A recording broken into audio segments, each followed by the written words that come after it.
Hi everybody, once again I'm Nadria. Hi, I'm Hazelyn. And this is Opposites Attract. This is the follow-up video for Tuesday, which is actually today. And today we're gonna be talking about Troy Davis. But before we start talking, I definitely want to give him a moment of silence. So if you guys could join us in a moment of silence, that'd be great.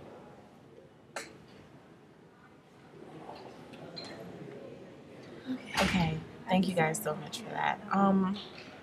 Now, as for me personally, I really don't have an opinion on the whole Troy Davis thing. I'm not even gonna get into that because I don't want to offend anybody at all with my opinions. Because I actually do have some strong opinions about how I felt, and I don't feel like I should address them in that way because I don't want to offend people.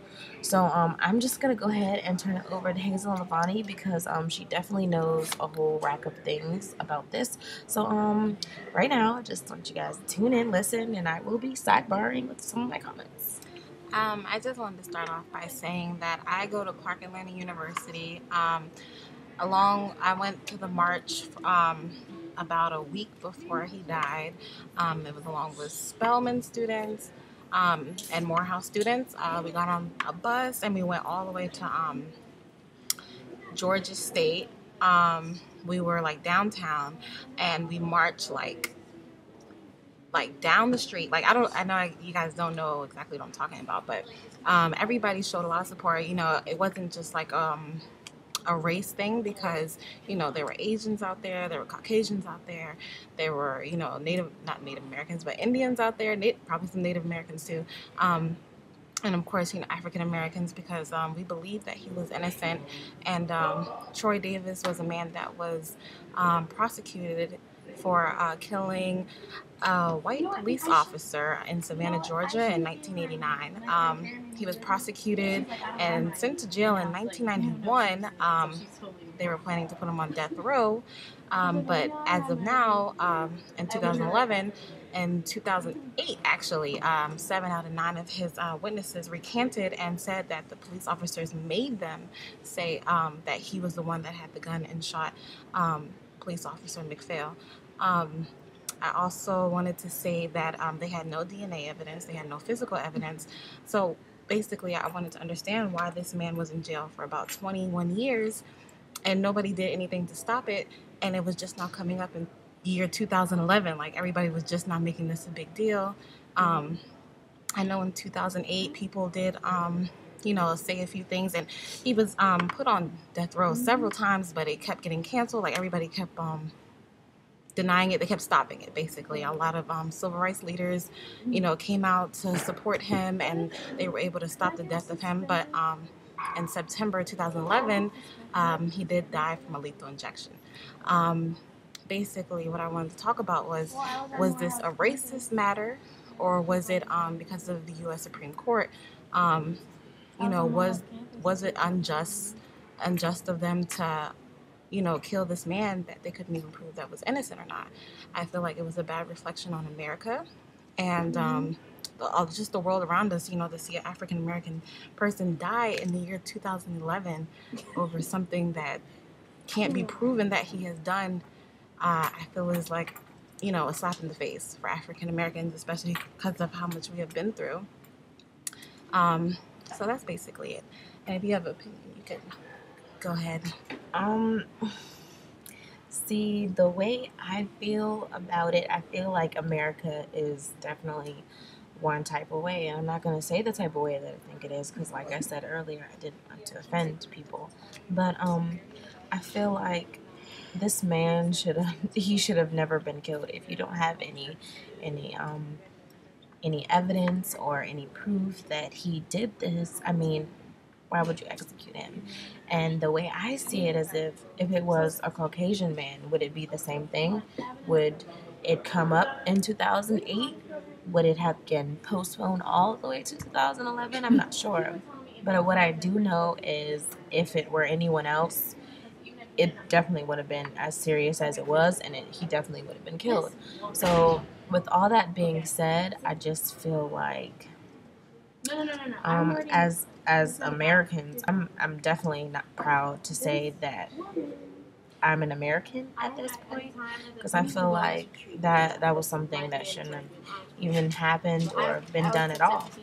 And unfortunately, I wasn't willing to march. I didn't go march with the rest of Clarkland and a couple other AUC people and a couple of other people that I don't even know. I wasn't marching because I felt like I already know what's going to happen because of the world that we live in. So I just felt like either way, I don't want to get my hopes up and go out there and be like, oh, Troy Davis, too much doubt, and then they kill him anyway, which they did. So I feel like that was a little much for me, so I didn't march. I'm kind of sad that I didn't, because I definitely would have been a part of it. But for people to say that this isn't a racial thing, I definitely think that's crazy. It's obviously a racial thing, because had it been anyone else, none of this wouldn't happen. We wouldn't even be making this video right now. So that's just my standpoint on that. And rest in peace to Troy Davis. I know you're in a better place now. And yeah, it's pretty much it. So.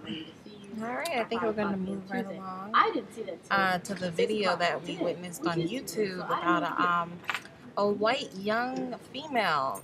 She looked like she could have been in her early 20s, maybe late teenage years. She was basically talking about how she dislikes African Americans.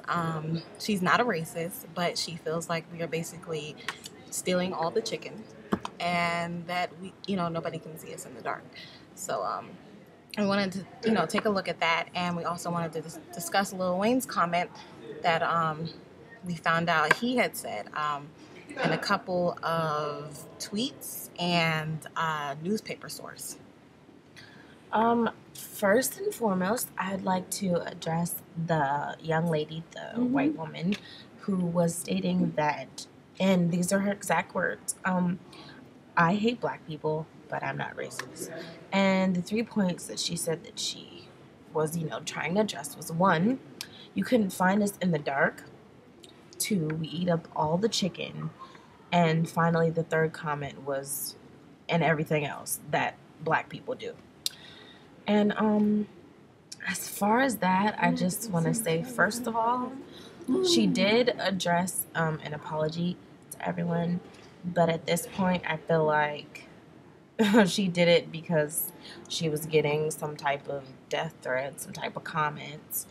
And first and foremost, I was in humanities today, actually, and Georgianne, if anyone has Georgianne Thomas, she talked about this video today. And I seen, some of my peers and some students like laughing. And to me, I was appalled, because I was just like, first of all, this is our race that they're talking about.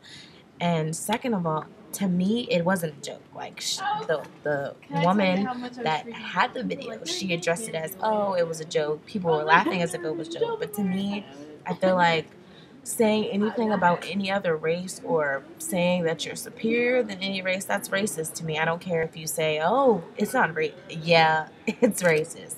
So I definitely was appalled at that video, and I felt like even if she can apologize to Jesus for all I care. I don't accept that, because her comments, first of all, they were inappropriate. Second of all, they were just bizarre. Black people, you can't see us in the dark. I'm not even gonna go get into the whole light skin, dark skin thing, but as for me, I'm light skinned. I know some dark skinned people. Either way, the whole you can't see them in the dark, that's crazy. What? Secondly, eat up all the chicken. Do other races not eat chicken? Yes, we like chicken. I mean, do other people not eat chicken? I don't understand. So we're eating up all your chicken. Is that what you're trying to say? I don't understand. And finally, all the other stuff that black people do. What is it that all the black people do? I don't understand. I don't feel like that comment was even any way appropriate. So that's just how I felt on that. Hazelyn, did you feel like talking about We're going to continue in the next YouTube video.